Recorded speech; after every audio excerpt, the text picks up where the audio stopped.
With less than 40 days to the general election, the Lagos State government has declared a 4-day work-free day for public servants to enable them collect their permanent voter cards at their respective local government and local council development areas in the states. The head of service, Hakeem Muri-Okunola, who confirmed the development, said the state governor, Babajide Sanwo-Olu, graciously approved the work-free day for public servants. He explained that the work-free day would commence on Tuesday, the 24th of January, and end on Friday, the 27th of January, for different grade levels of workers in the public service.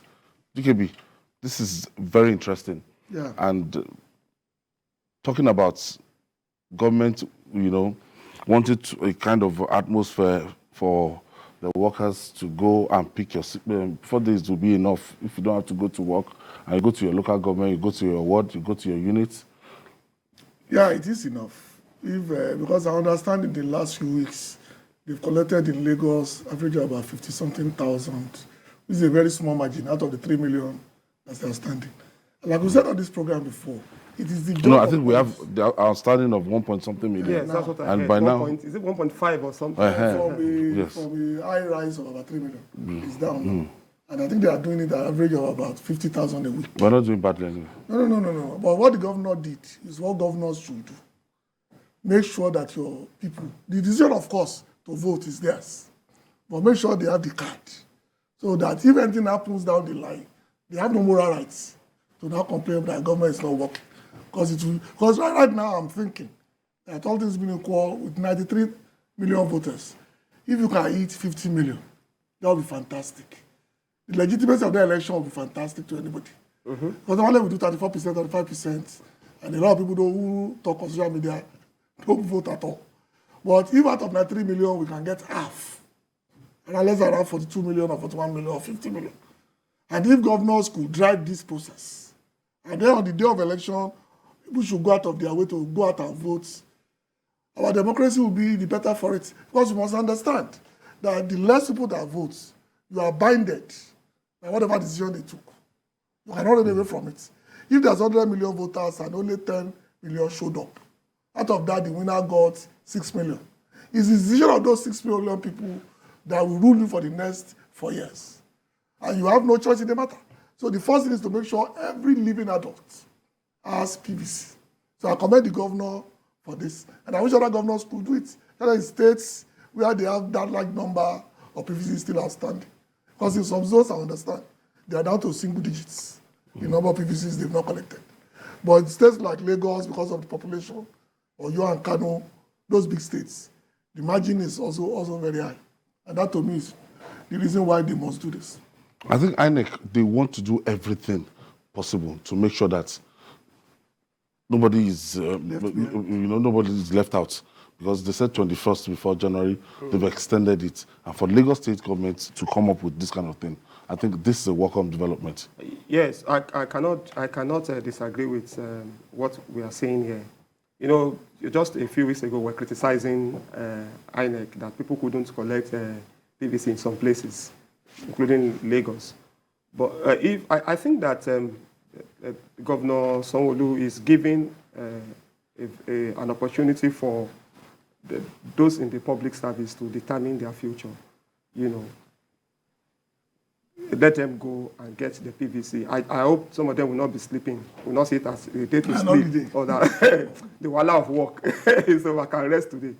No, for those of them that they have their PVCs, it's a time to just take a time out to rest. Just go. They should go and take it. And if you don't have, you go and get because your PVC. if when people don't vote, and they are complaining, it doesn't make sense. And you don't vote if less than 50% of registered voters go to vote, and then you are complaining that the person there is not doing well. Maybe you could have made a difference if you had voted. Let Nigerians vote for leaders of their choice. If the leaders they voted for turned out to be bad, they also have a choice to vote the person out. So if a party if you're not satisfied with the party in power, you can decide to vote out the party, or maybe a candidate if he's looking for second time in office or something. You can vote out the person. But if you just sit down there and are complaining, you won't vote, I won't vote. So kudos to Lagos State government. We want to encourage those civil servants to make use of that opportunity that is being given to them by the Lagos State government. Let them go out and collect their PVCs. And we also hope that they will not, all those problems, there won't be problem with logistics. Those people won't be frustrated. They won't go there by 8 a.m. in the morning and see long queues that will discourage them. That's also another thing. Because it's one thing to go to a place and say, I want to have my PVC, and then you are there, and people are scrambling, and the officials are demanding money. Officials and ad hoc staff should not use that as an avenue to make money off our people. Exactly. This process should not be commercialized in any way. I hope there's also a way to monitor what these people are, what the staff, the INEC staff and the ad hoc staff are doing. I think there should be a monitoring. They made a statement exactly. about that, about people not giving money to. But I also think that in most democracies, as I was aware, is the elected officers whose job mainly is to get people out to do stuff like this. All over the world, the local government chairman, the equivalents, that's their job. Councillors, or in some places they call them aldermen. But in Nigeria, some people don't even know their councillors. Some people don't even know their local government. Most of us. Yes, I used to know a local government chairman. He's late now. Who after he was voted to power, he left that area and packed to Lekki Ajah area. No, you understand? Some people don't know. They don't know their chairman. The chairman if you ask everybody who is the governor of Lagos State, they know. They know his face. Even children, 5-year-olds, 4-year-olds know. So who is the chairman of the local government? They don't know. Who is your councillor? Which councillor is representing your ward? We have a councillor in my area, in my estate, that we've not seen since the second day after the local government elections. And I would not, if I should hit him with a car, I would not know who he is. And this is the man that was knocking on my door as the PRO of the estate almost every day to canvass for votes. So I think the best thing for parties, other ruling or otherwise, is to also get into this and not leave it only to civil servants. Exactly. Ensure that people go out, get their PVCs, market women, market leaders, all over the world. Because the more people that vote, the more authentic, the more generic the result will be at the end of the day. Now, the collection of this PVC, does it in any way reflect the level of political awareness, the level of enthusiasm that our people has been expressing before this general election? You know, when you ordinarily before, the youths, they are always laid back when it comes to this process. But right now, if you see the statistics, you know that, but you and I know that whatever is biting you 6 months ago will not be biting you today.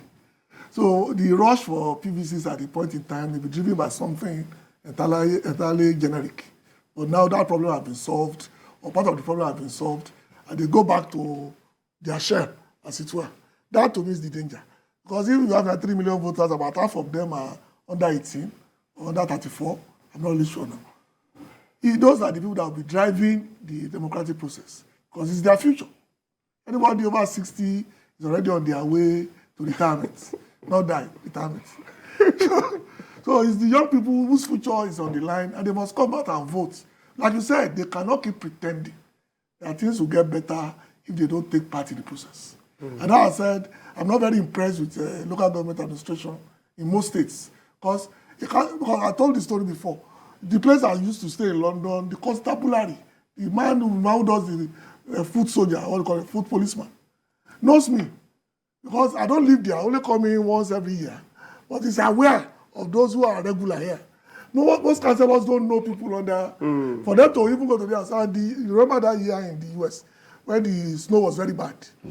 The older man and the mayor, they know those who live alone, those old women. And they went out of the way to take them to shelters. The councillor who doesn't know where you live, doesn't know your status, is the one that will know what to do when there is a flash flood or something that bad. To rescue you. We take the good part of, we take the beneficial part of democracy. But on the issue then we leave the on the issue of heightened awareness, I think that it's going to be different this time. I think people actually want to vote, especially with the BVAS technology. The BVAS technology, protects you.